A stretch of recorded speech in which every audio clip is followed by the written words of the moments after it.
नमस्कार मेरी YouTube family, हमशिका voice में आप लोगों का स्वागत है। कृपया करके पूरी कहानी जरूर सुनिएगा, तभी आप लोग को अंत पता चलेगा।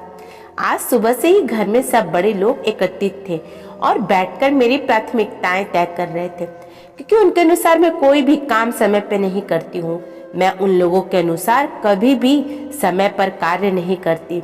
इस कारण से शिकायतों का पोटला भी खोजा जा रहा था। जब वे लोग मेरी प्राथमिकताएं तय कर रहे थे, उस समय उन लोगों को चाय नाश्ता पकड़ाने का काम भी मेरा ही था। बस मुझे ऑर्डर दे दिया जाता था और मैं एक आदर्श कर्मचारी की तरह वो सब सामान उन तक पहुंचा देती थी। पर फिर भी मैं कभी इस घर की जिम्मेदार सदस्य नहीं रही। चलिए मैं आपको अपना परिचय कराती हूँ। मेरा नाम सानवी महाजन है।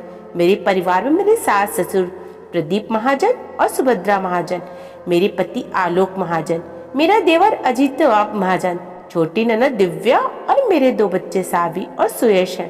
एक ननद और जो मेरे पति से बड़ी है वो भी अपने पति के साथ आज मेरी प्राथमिकताएं तय करने के लिए घर में मौजूद है। मेरी शादी आज से 7 साल पहले हुई थी। जब मेरी शादी हुई उस समय मैं सरकारी स्कूल में अध्यापिका थी, जो आज भी हूँ। उस समय यह उनके लिए गर्व की बात होती थी, पर आज ये उनके लिए मुसीबत बन चुकी है, क्योंकि अपना स्टैंडर्ड दिखाने के लिए बहू वर्किंग है। बताना बड़ा मजा आता है, पर उसके साथ साथ जो जिम्मेदारियां होती हैं वो निभाने में रोना आता है। मेरी सैलरी लेना कभी किसी को बुरा नहीं लगा, पर मेरी मदद करना और उसी का नतीजा था कि आज सब लोग एकत्रित हुए थे। पहले तो बड़े लोगों का कहना था कि इसके माता पिता को भी बुला लिया जाए तो कम से कम फैसला पारदर्शी रहेगा। फिर पता नहीं क्या सोचकर उन लोगों ने मेरे माता पिता को नहीं बुलाया, बस मेरे भाई अविरल को बुलाया था, जो कि उम्र मुझसे 5 साल छोटा था और फिलहाल कॉलेज की पढ़ाई कर रहा था। स्कूल जाने से पहले जैसे हम हमारा होमवर्क करते हैं, उसी तरह मेरे भाई के आने से पहले किसको क्या बोलना उसी पर कार्य किया जा रहा था। सब अपनी अपनी पोटली में से अपनी अपनी शिकायत बाहर निकाल रहे थे। सबसे ज़्यादा शिकायत की भरमार तो मेरी सासू माँ और पति को ही थी। बाकी सबकी शिकायत तो मिर्च मसाले की तरह थी, पर फिर भी मैं चुपचाप काम कर रही थी। पता नहीं क्यों आज मेरे मन में कोई घबराहट नहीं थी, पर इतना जरूर था कि मेरे मन में कुछ तो चल रहा था, जो शायद थोड़ी देर बाद बाहर आने वाला था। इतने में अविरल घर आ गया। मैंने ही जाकर दरवाज़ा खोला। हर बार हंस मुस्कुराकर गले लगने वाला भाई आज चुपचाप मौन होकर मेरी तरफ देख रहा था। उसने कुछ नहीं कहा, मैंने भी कुछ नहीं कहा और उसे लेकर मैं उस कमरे में चली गई जहाँ सब लोग एकत्रित थे। कमरे में पहुँचते उसे सभी को नमस्ते किया, पर किसी ने भी उसके नमस्ते का कोई उत्तर नहीं दिया। बस आलोक जी ने उसे बैठने का इशारा कर दिया। उसे वहाँ छोड़कर मैं पानी लेने चली गई। जब रसोई से पानी लाकर देखा तो सभी लोग अविरल को घेर कर बैठे हुए थे। मुझे देखते ही मेरी सासू माँ ने शिकायत शुरू की। माफ़ करना अविरल बेटा, लेकिन तुम्हारी बहन एक जिम्मेदार बहू नहीं है।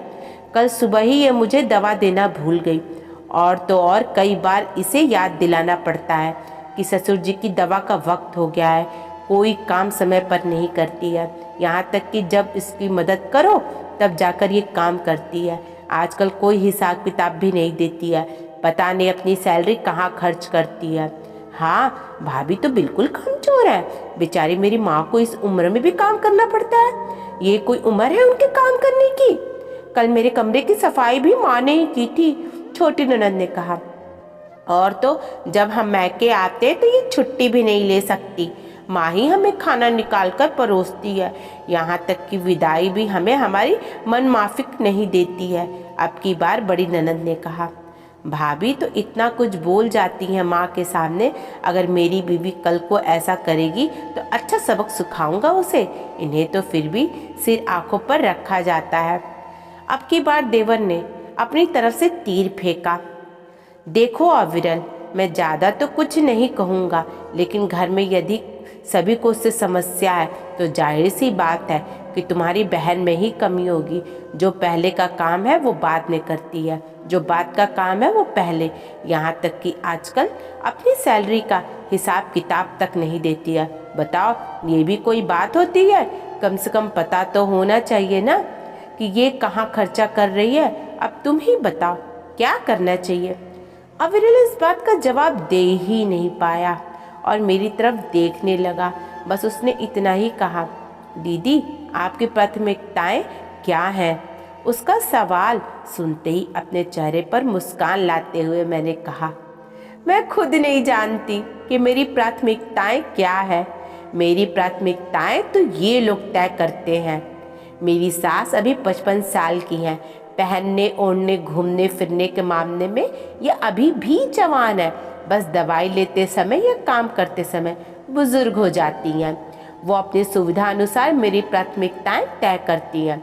मेरी छोटी ननद जो घर में काम भी करना पसंद नहीं करती है, यदि एक दिन उसके कमरे की सफाई उसकी माँ कर दे तो उसे बुरा लग जाता है, वो मेरी प्राथमिकताएं तय करती है। मेरा देवर जो कुछ भी सुना देता है, खुद अपनी माँ और बहन का सम्मान नहीं देता है, पर अपनी आने वाली बीबी को सबक सिखाने की बात कर रहा है, वो मेरी प्राथमिकताएं तय करता है।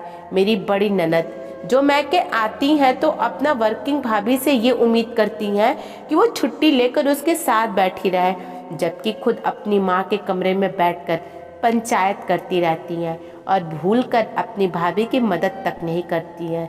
साथ ही जो खुद अपनी ननद को कुछ देना पसंद नहीं करती, अपने घर बुलाना पसंद नहीं करती, वो मेरी प्राथमिकताएं तय करती हैं। मेरा पति मेरी ही सैलरी से हिसाब किताब पूछता है, जबकि उसे अच्छे से पता है कि मेरी सैलरी का आधा हिस्सा इन लोगों के लोन भरने में जाता है और कुछ हिस्सा बच्चों की फीस में।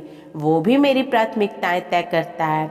सच कहूँ तो मेरी प्राथमिकताएं वो हैं जो मेरे अपने ही है ही नहीं, उसे भी तय करने वाला कोई और फिर कहते हैं कि ये कोई काम ढंग से नहीं करती है।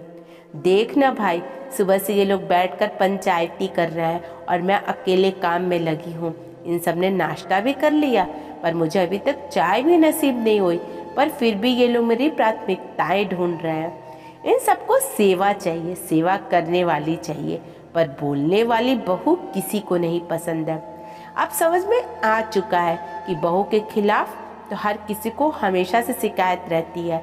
तो सच कहूँ भाई, अब मेरी प्राथमिकताएं मेरा अपना सम्मान है, स्वाभिमान है। अगर उसकी कद्र करोगे तो ही साथ दूंगी, वरना मैं अकेले भी खुश हूँ। सेवा करती हूँ तो सम्मान भी चाहिए, दो बातें ना सुनूंगी। अपनी सैलरी का अधिकतर हिस्सा तुम पर खर्च करती हूँ तो कुछ अपने लिए भी रखूंगी। आखिर मेरा भी भविष्य सुरक्षित होना चाहिए। अब तुम जानो और ये लोग जाने, मैंने अपनी प्राथमिकताएं बता दी है और इसमें अब कोई बदलाव ना करूंगी। मेरे जवाब को सुनकर किसी ने मेरे खिलाफ बोलने की हिम्मत नहीं की। सचमुच इतना कुछ बोल लेने के बाद दिल में बड़ा सुकून सा था। साथ ही साथ आज मैं आत्मविश्वास से लबालब भर चुकी थी, क्योंकि अब मैं अपनी प्राथमिकताएं जानती थी। दोस्तों, आपको कहानी ज़रूर पसंद आई होगी। यदि आपको पसंद आती है तो आप हमें कमेंट पर अपनी राय दे सकते हैं। पसंद आने पर आप इसे अपने दोस्तों के साथ शेयर ज़रूर करें। ऐसे ही नई नई मोरल स्टोरी के लिए हमारे चैनल को सब्सक्राइब करना बिल्कुल भी ना भूलें। अपना कीमती समय हमें देने के लिए आप सभी का तहे दिल से धन्यवाद। राधे कृष्णा।